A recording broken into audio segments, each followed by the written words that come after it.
topics and opinions expressed in the following show are solely those of the host and their guests and not those of W4CY Radio, its employees, or affiliates. We make no recommendations or endorsements for radio show programs, services, or products mentioned on air or on our web. No liability, explicit or implied, shall be extended to W4CY Radio or its employees or affiliates.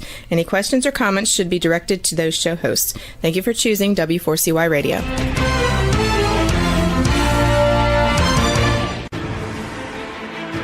What's working on purpose anyway? Each week, we ponder the answer to this question. People ache for meaning and purpose at work, to contribute their talents passionately and know their lives really matter. They crave being part of an organization that inspires them and helps them grow into realizing their highest potential. Business can be such a force for good in the world, elevating humanity. In our program, we provide guidance and inspiration to help usher in this world we all want, working on purpose. Now, here's your host, Dr. Elise Cortez.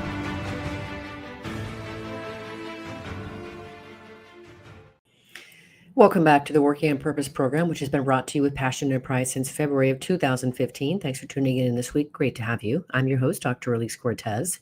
If we've not met before and you don't know me, I'm a workforce advisor, organizational psychologist, management consultant, logotherapist, speaker, and author.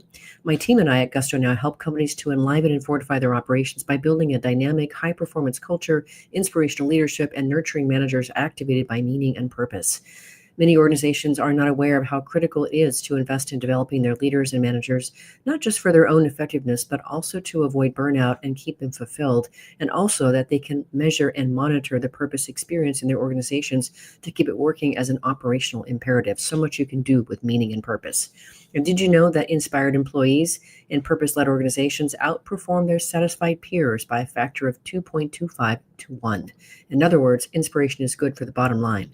You can learn more about us and how we can work together at gusto-now.com or my personal site, elisecortez.com. Getting in today's program, we have with us Wes Adams, the founder and CEO of SV Consulting Group. He helps leading companies build organizational resilience, develop leadership excellence, and draw out peak performance through a meaning work lens. He's the co-author of the book, Meaningful Work, How to Ignite Passion and Performance in Every Employee, which we'll be talking about today. Wes, welcome to Working on Purpose. Thanks so much, Elise. Great to be here. Thanks for having me. You're so welcome. Look at this gorgeous thing that you put into the world. Isn't that gorgeous? It's exciting to see it. Yeah, a lot of work went into it. My co-author Tamara and I spent a number of years doing the research for it, and it's pretty crazy to see it out in the world.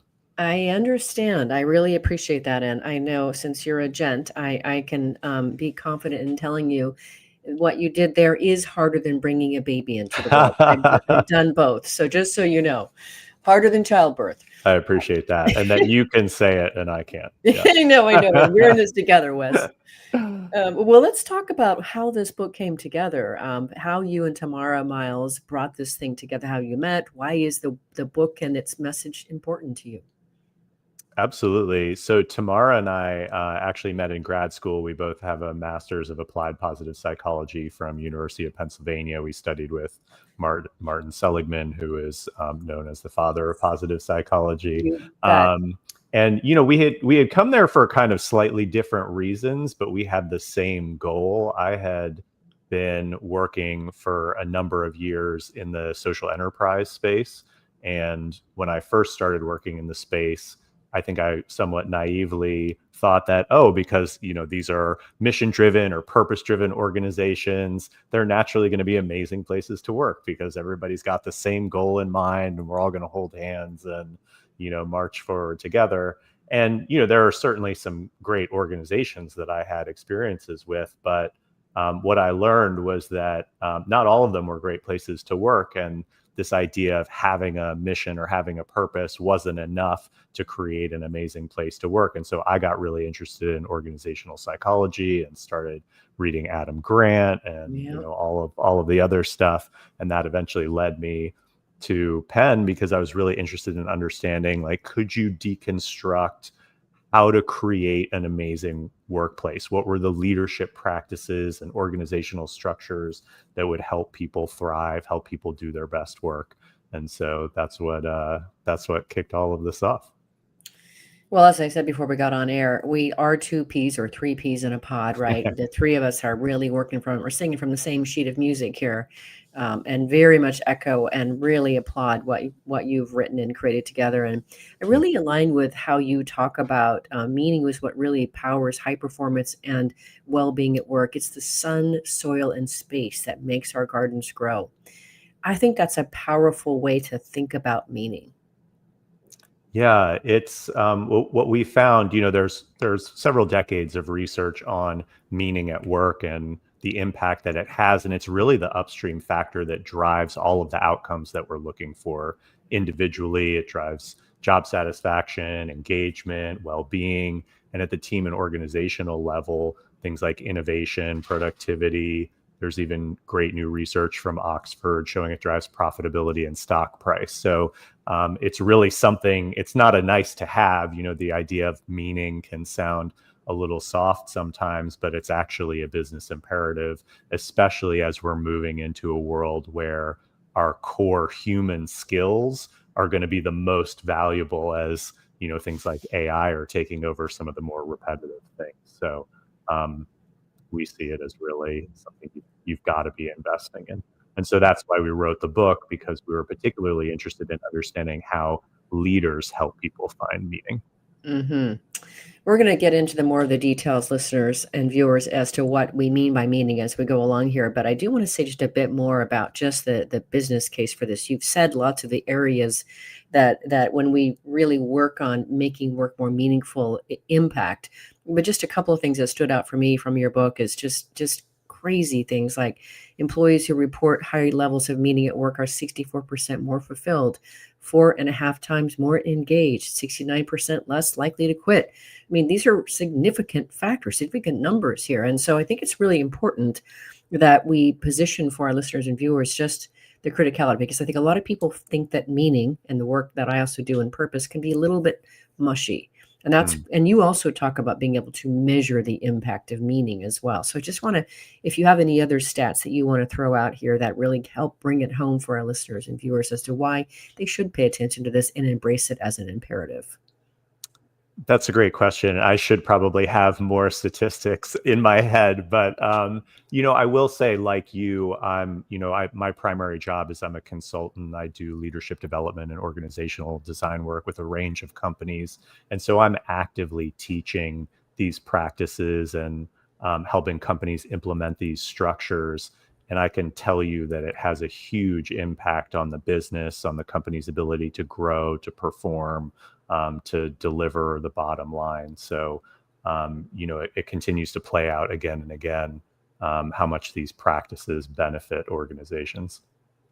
Well, let me throw out another one that I have seen several times over and over again that I'll bet will be very surprising and interesting to our listeners and viewers. And that is that you say in a recent study, 9 out of 10 workers stated that meaning at work is so important that they would take a more meaningful job elsewhere, even if it paid less.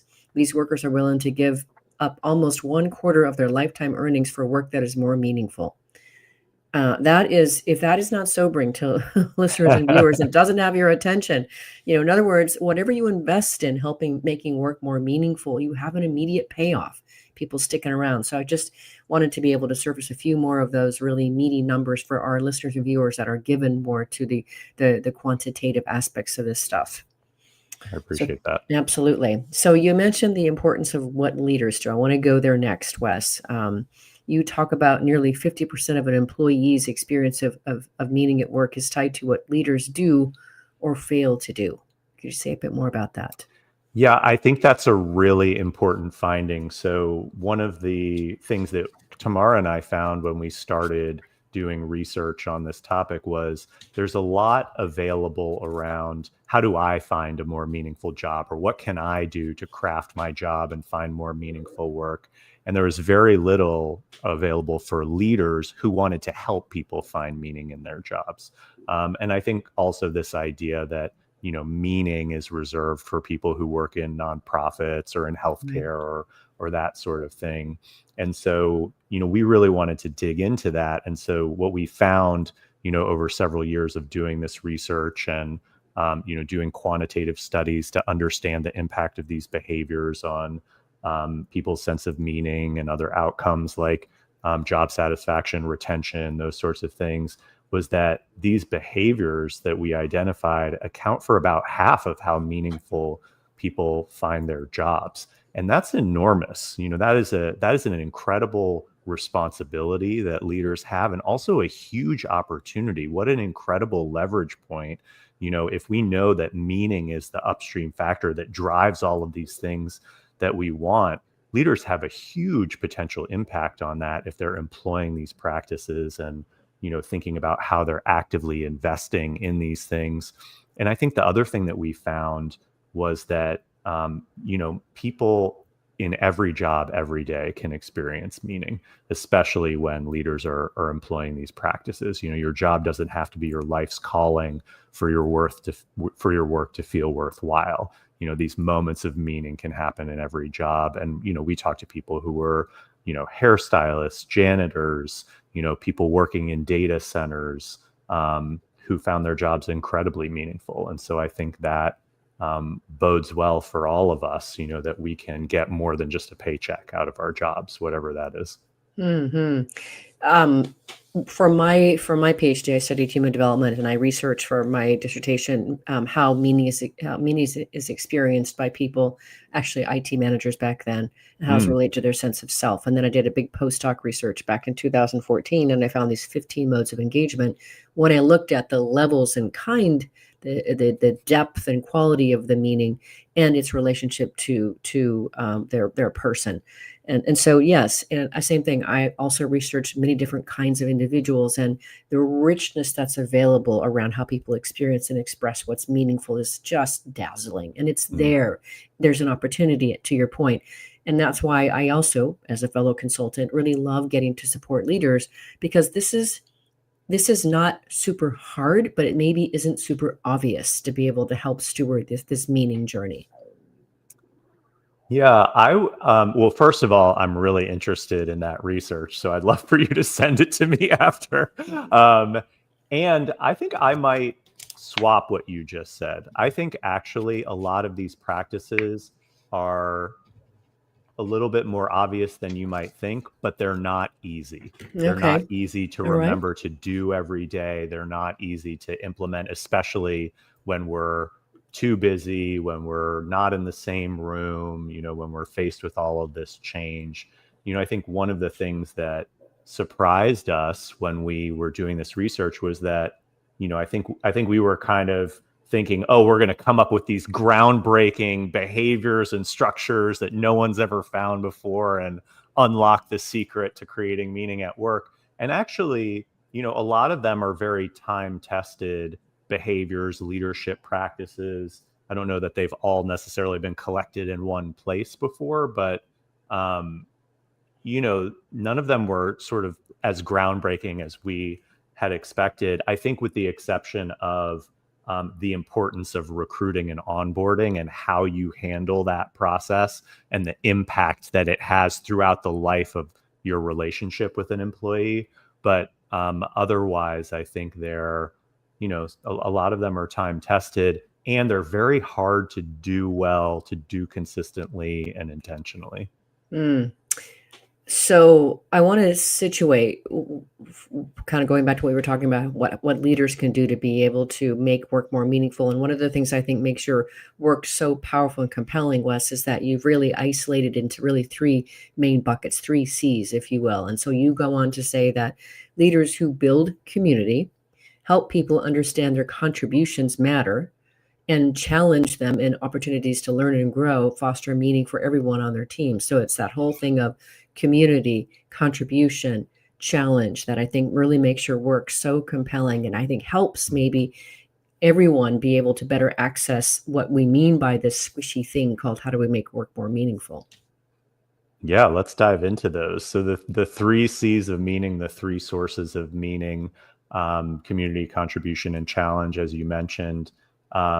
So community is this sense that you belong, that you can show up authentically, bring your full self and your full ideas to the table. Contribution is understanding how you're positively impacting other people, whether that's clients or coworkers, or how your work is laddering up to a larger organizational goal.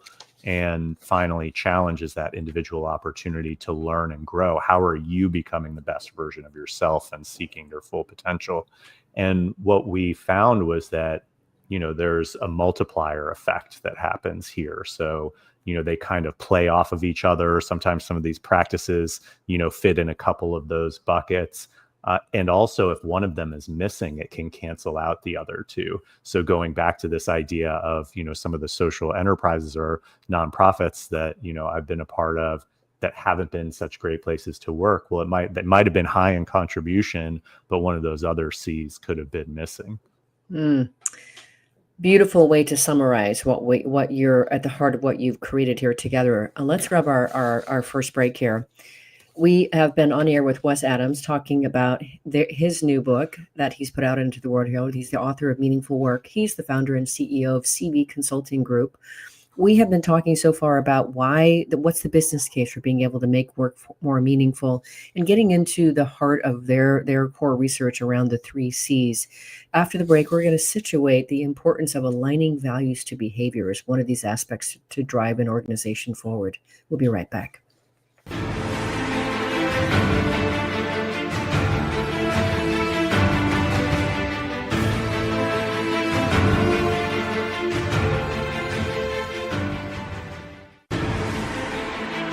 Dr. Elise Cortez is a management consultant specializing in meaning and purpose, an inspirational speaker and author. She helps companies visioneer for greater purpose among stakeholders and develop purpose-inspired leadership and meaning-infused cultures that elevate fulfillment, performance, and commitment within the workforce.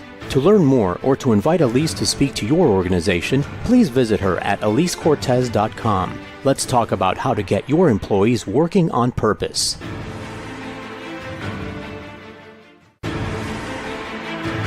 This is Working on Purpose with Dr. Elise Cortez. To reach our program today or to open a conversation with Elise, send an email to Elise, A-L-I-S-E, at elisecortez.com. Now, back to Working on Purpose.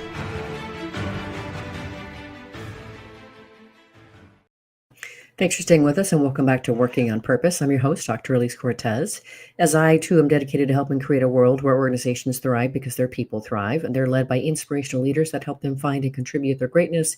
And we do business that betters the world. I keep researching and writing my own books. So one of my latest came out. It's called The Great Revitalization: How Activating Meaning and Purpose Can Radically Enliven Your Business. And it's similar to Wes and Tomorrow's book, in that it really is designed to help readers understand the lay of today's discerning workforce. What do they want and need to stay engaged and give their best? And then I offer you 22 best practices to help equip you in your culture to provide that for them. You can find my books on Amazon or my personal site, elisecortez.com.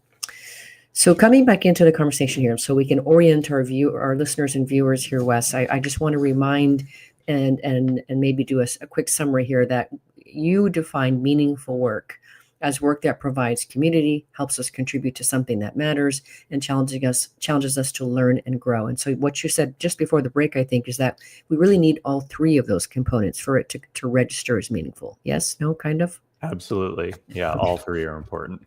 Cool. So I do want to talk about this idea of alignment. It's something that we also measure when it comes to purpose and values as well. And I think that the way you talk about aligning values to behavior, and certainly how leaders can model that, is so critical. Absolutely. So this was an interesting finding from our research, and that's this idea that, you have to walk your talk, right? You have to be a good role model for organizational values. And it was really this idea of alignment between behavior and spoken values was really a prerequisite for meaningful work. So it precedes the 3 C's. It was a necessary but not sufficient part of the equation here. It didn't really add much when people were aligned, but it was the quickest way to destroy meaning, was to not be aligned. And so, very often we throw our values up on the wall: transparency, trust, teamwork, and things like that. And people look to leaders, to their behavior, to understand whether those things really matter, right? What are the real values? What's the real culture of the organization? And if we're saying one thing and doing another, it really breaks trust in a way that's hard to recover from. I actually had someone talk to me some years ago when she found out what we did here at our company, and she went on to share an experience where she had worked for, it was a firefighting organization. And she said, it was so demoralizing because she said the leaders actually acted in direct opposition to the values, and dragging myself to work every day felt like I was crucifying myself every day. So back to what I was saying on my own research, part of what the reason there are 15 modes of engagement is that we look at both the positive and negative valence of meaning. In that case, that's a negative contribution to meaning. And it can be incredibly destructive to the souls of the organization that you're depending on to power your mission. So I just really wanted to bring that home, just how devastating it can be when leaders are literally, or anyone in the organization, especially the leaders, are acting in opposition to those stated values. This is one of the biggest complaints I hear when I start a project with a client and do discovery work and start talking to people on the ground. This is one of the first things that comes up is, leaders here say this, but actually this is how it really works. And it's very hard to navigate through that to get to the important work that needs to happen, to move an organization forward. So. Yeah, indeed. Well, you have many great examples in the book. I love all of your examples and the people that you cite. And I definitely want to celebrate our dear Bob Chapman at Barry Wehmiller. He is a dear colleague of mine, not colleague. I consider him, I say that I'm one of his followers, right? I believe in his leadership discipline. He's been on my podcast a couple of times. He's written testimonies for a couple of my books. I really believe in him, his leadership philosophy. So let's talk about just what that looks like when we are a leader, like Bob Chapman was going through back in the financial crisis, in 2008, 2009, and was really faced with some difficult situations. They're a manufacturing company located, I think, in St. Louis. And he went back and said, let's look at our values here. How do we get through this together? So can you paint a little bit of that picture? And I'll add in some details that I remember from your book that I think are really compelling. Absolutely. It was a very difficult time, the financial crisis. I think if I'm remembering correctly, their business took a huge dive, and from one year to the next, and they were faced with a situation where they weren't going to be able to make it unless they reduced costs in a pretty significant way. And so normally what organizations do in that situation is they lay off a chunk of the workforce and, save on those costs. And Bob had been in the leadership team for several years before that, had really been invested in these values of the organization, talking about these values, living these values. And so, this was in a crisis moment. I think that's when values matter most, right? No doubt. Do the work when it gets hard. It's easy to be aligned with your values when things are going well. And so, I think he and the senior leadership team really took a step back and looked at, I believe their value was, this idea of working as a family. What would a family do? Yes. And they really thought about, well, a lot of these folks were also going to be in hard times. If they had lost their jobs, it was, tough financial situation for everyone. And so what they decided to do instead of laying people off was a series of furloughs. So people would get a couple of weeks furloughed, and that would rotate throughout the year, so that no one had to lose their job. Everyone would make a little bit less, but everyone would keep their job. Everyone would be able to navigate through this situation. And some people in the organization actually put their hand up for double furloughs so that people who really needed the money or, had families that were struggling could, keep their full paychecks and that sort of thing. And I believe he also halted 401k matches with the promise to repay them, yes, when he could. And they navigated that year of the financial crisis. And I think they came back stronger than ever. And within a year or 18 months, people were back full time. They had paid back all of the 401k contributions that they had held back. And, it was really a testament to what happens when you live your values and the long-term impact that has on the organization.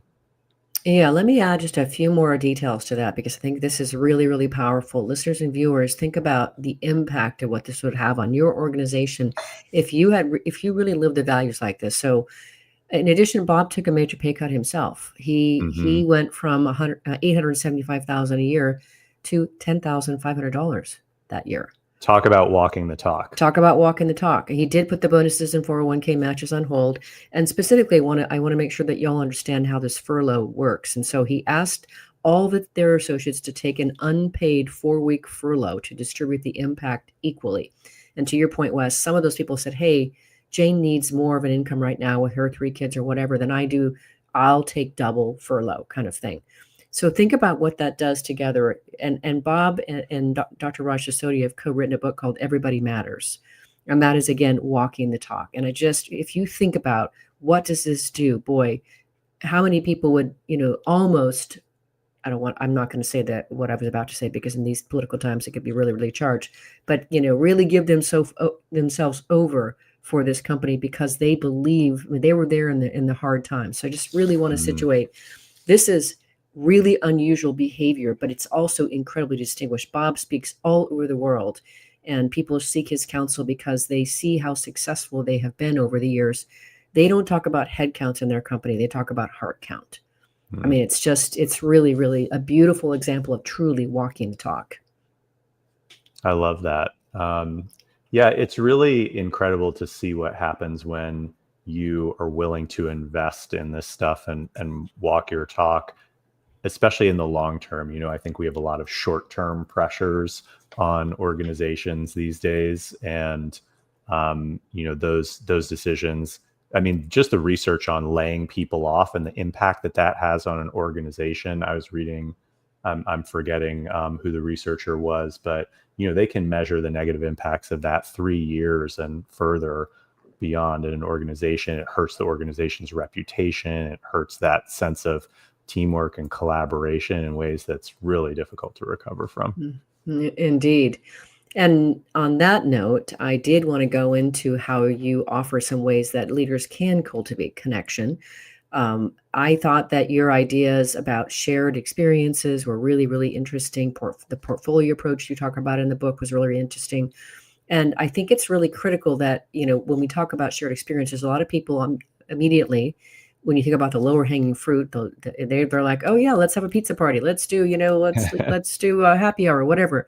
And you distinguish some more when you add in the challenge piece of that, a shared challenge, how much more meaningful that is. Then a nice mix of those activities can really make a difference to cultivating that connection. If you could say a bit more about these ways that leaders and organizations can cultivate shared experiences and also that portfolio approach. Yeah, so doing things together is a great way to build authentic relationships with each other. And one of the things that we talk about in the book is, as leaders, creating a portfolio of shared experiences along 2 axes, a difficulty axis and also a purpose axis. So, in one part of this matrix, you would have, kind of lower difficulty, lower purpose activities, and that could look like something we talk about in the book, which is the Swedish practice of fika, which is basically just having a coffee break together, synchronizing coffee breaks across the organization, which just means that people happen to be free at the same time. They bump into each other, they chat, they have a chance to get to know each other a little bit, and that's actually, there's research on it, been a very powerful way to build connection and even collaboration across functions and that sort of thing. And then you can get into higher difficulty, higher purpose experiences, like we're going to go do a volunteering day together at the local soup kitchen or whatever that is. That takes a lot more time. It's a little bit more difficult to do that sort of thing. And what we want is sort of a range of experiences across the spectrum, so that we're varying, opportunities for different types of people, and we're creating all of these different entry points for folks across that portfolio. And one of the things too that I appreciate about that, and you do talk about in the book as well, and I've also written about it and spoken about it, is, if you want people to come together, and it makes more sense for people to come together when they are learning together, they're trying to connect together, and when you do ask them to come together, essentially you need to be able to earn that commute, earn the effort, the resources it takes for them to get there. And I think some of this idea of a portfolio of experience really helps situate for leaders how you can make these things compelling and really meaningful and meaty for people. So I just really want to celebrate how you've situated those opportunities for organizations. I appreciate that. And I think we could probably do a whole episode on how the psychological contract of showing up at work has changed No doubt. significantly. And I think there's this new capability that's needed within organizations, which is thinking about how to organize people when they come into the office. How are you thinking about that? Like an event planner, an experiential marketer. There's no reason to come into the office to be on Zoom calls all day or Teams calls all day. I can do that from home. How are you creating opportunities for us to connect, for us to collaborate, be creative, brainstorm, have inspirational connection with each other? That's what we need to do when we're in person. Mm-hmm. Well, on that note, I also wanted to call out and embrace the idea that you have in your book about embracing authenticity and doing it in a way through personal storytelling, and which allows people to also summon their higher emotions. I'm a big fan of Barbara Fredrickson, and I really love the idea of being able to encourage people to share their personal stories, what matters to them. And what I love about this, and aligns with what I'm also doing too, Wes, on some of my newer offerings, is it allows them, when they are able to bring in their full selves and share what matters to them, that we are now building through their positive emotions such as joy and gratitude and curiosity, which expands our thinking and prompts us to explore new possibilities and ideas. And that is connective and sticky. And there's just so much richness in what you can create from and innovate from that sort of an experience point. Absolutely. And I think, huge fan of Barbara Fredrickson. She was one of my professors, and Jane Dutton's work on high quality connections. Also, just the even very brief interactions with people that elicit those positive emotions are hugely powerful in connecting us to each other. You and I could probably geek out all day about this stuff. Absolutely. But let's grab our last break here. I'm your host, Dr. Elise Cortez. I'm on the air with Wes Adams. He's the founder and CEO of SV Consulting Group. He helps leading companies build organizational resilience, develop leadership excellence, and draw out peak performance through a meaningful work lens. We've been talking a bit about more of the concepts of how leaders can cultivate this sense of meaning in organizations. After the break, we're going to continue the conversation and talk about how we can start that whole process right from the beginning when we hire people. We'll be right back.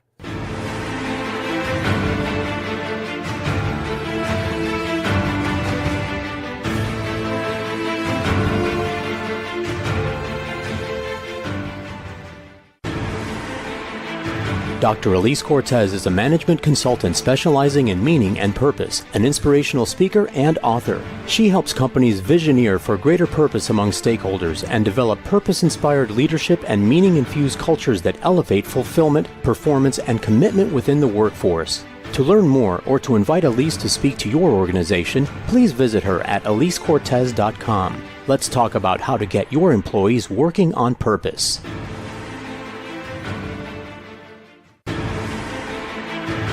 This is Working on Purpose with Dr. Elise Cortez. To reach our program today or to open a conversation with Elise, send an email to Elise, A-L-I-S-E, at elisecortez.com. Now, back to Working on Purpose.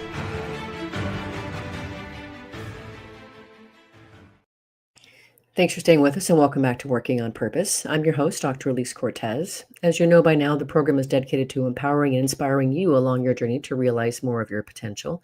If you want to learn more about how we can work together and learn about the Gusto Now Academy for leaders and individuals on various journeys alike, make your way to gusto-now.com and then go to the training tab and you'll find the Academy there. If you are just joining us, my guest is Wes Adams. He's the co-author of Meaningful Work, How to Ignite Passion and Performance in Every Employee. So you had mentioned this before when we were speaking in the first segment here, but this notion of how we can even start this whole meaning journey before we even bring people into our organization by hiring through values. And I think this is really, really powerful. If you could speak a bit about the idea of the values interview, their values journey, and how it shows up in their work. This is not something I've heard too many people talk about. This was really fascinating to us when we found it in the research. And what we learned was that even just talking about an organization's values in the recruiting process, in someone's interview, had an impact on the meaning that they felt later in their career, even years later, right? There was a measurable impact there. And so this practice, first of all, of talking about values, of being asked about your own values and understanding what the organization believes in and how they operate and what the culture is. Our theory on that is, first of all, it signals that this is a place where, we behave in line with our values. And second of all, it allows people to self-select in, it helps build that alignment between, my personal values and the organizational values of the company that I'm interviewing with. And, there are a couple organizations that we talk about, Zappos, I think, being one of them that's pretty well known for their values interview, which is a behavioral interview that's really around alignment with Zappos values. And so there's a whole separate interview that's just about values alignment, or I guess I should say values add, because one of the important distinctions here is we don't want people who think exactly like us. We want people who share the same values, but are still willing to challenge us on how those live in the world. And so, they have an interview and they rate people on the values according to a very specific scale. And that trumps all of the other interviews. So even if you have a very high quality candidate, if you're desperate for a new engineer and this person went to MIT and they have all the qualifications, if they don't pass the values interview, they don't make it in. And so they really walk their talk in that way, which I think is powerful. And it means the people that make it into the organization are really going to feel an increased sense of belonging because they know everyone else is aligned on those things. Very powerful. And one of the things that we do is when people understand their own individual values and they can align them with and through that of the organizational purpose, now it's really powerful. That's what allows them to feel amplified by being part of the organization. So the values piece is really, really important. And I don't see too many organizations doing that work up front like you're talking about. Let's talk a little bit about feedback. I work with several different leaders right now, and I'm amazed by several of them who have said just recently to me, as we talk a little bit about appreciation and who almost literally said the exact same phrase to me. I think people should be. If they're doing their job, I don't think I need to say thank you or show appreciation because that's what I expect of them. Mm-hmm. And the research is overwhelming to the contrary, right? And so you go on to say that, one study found that participants who were asked to give positive feedback significantly underestimated how much it would matter to the person receiving it, and also how surprised the recipients would be to hear it. Participants assumed their gratitude would be more obvious and less meaningful to the recipient than it actually was. Yeah, this is, I have also heard people say that many times. Why should I thank somebody for doing their job? Doing their job, they're just meeting expectations. And it's pretty mind-blowing sometimes going into an organization and hearing that people haven't been thanked ever, or recognized ever for the work that they're doing, or it's been months or years since they've heard something like that from a manager. And I think there's recent research from Gallup and WorkHuman showing that one thank you once a week from a manager cuts disengagement and burnout in half. Yeah, that's one thank you once a week from a manager, and less than 40% of the people in that study felt adequately recognized for their work. Right. So this is a huge, this is one thing I'm very passionate about. It's a huge leverage point, and it's one of the most underused leadership tools out there. Just saying thank you or good job on a regular basis, incredibly powerful to let people know that they're work matters, to show them that they have a valuable contribution to the organization. And even better if we can be specific about that. So we talk about a feedback model, the best feedback model for positive feedback in the book. That's behavioral, explicit, strengths-based, and timely. And we want to call out exactly what was the thing that you did that I'm appreciating. What was the impact that had? Can we be explicit about that? What's the strength that I see in you? And we always want to do that as soon as possible after, that event happened. And so that would be, Elise, I really appreciated that you followed up earlier today to make sure that I felt prepared for the podcast.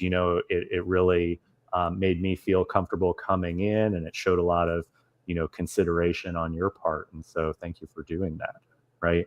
And so now you've known, first of all, that, what you did was appreciated and it wasn't wasted time. And second of all, you're going to be much more likely to do that again because that that's a valued behavior. And so, one of my biggest learnings, studying positive psychology is it's much more powerful to help identify what people are doing well and double down on those things. Right. It's just to focus on what people are getting wrong. No doubt. 100% alignment on that. A lot of listeners and viewers don't understand, and I learned this in my years, that we continue to measure and improve employee engagement. But there's a couple of really standard value, or what I want to say, values or whatever that people really care about when it comes to engagement. One is the value of being valued and appreciated, which we're talking about. That's one of the strongest indicators or factors that drive employee engagement. Another one is learning and development. Of course, there's also the connection to the manager that we've been talking about through this whole time. So I want to go to that learning and development piece, but I want to do it specifically through your lens that you talk about in your book about creating meaning through challenge. Now, you wouldn't know this, but one of my 3 master's degrees is a master's. Only 3? Oh, 3, just 3, yes. Three masters, yeah. My mother kept saying, when are you going to stop going to school? And I'd be like, I hope never. And that would give her like a small series of many heart attacks. But it's called it's a diplomate in logophilosophy. And that is Dr. Viktor Frankl's existential psychology work. And of course, so I know his work very well. And so I really want to situate what you have in your book about how you put forth. Now, for those of you who don't know who he is, he was an Austrian psychiatrist, Holocaust survivor, and the author of many, many different books.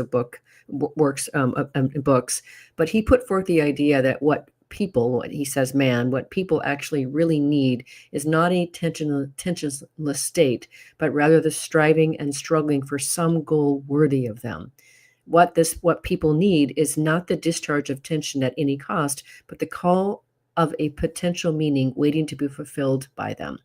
And so the opportunity is just that, right? To be able to fill that bucket, to elicit that reach and that difficulty, that is what brings out the best in people. So if you could speak a little bit about creating meaning through challenge.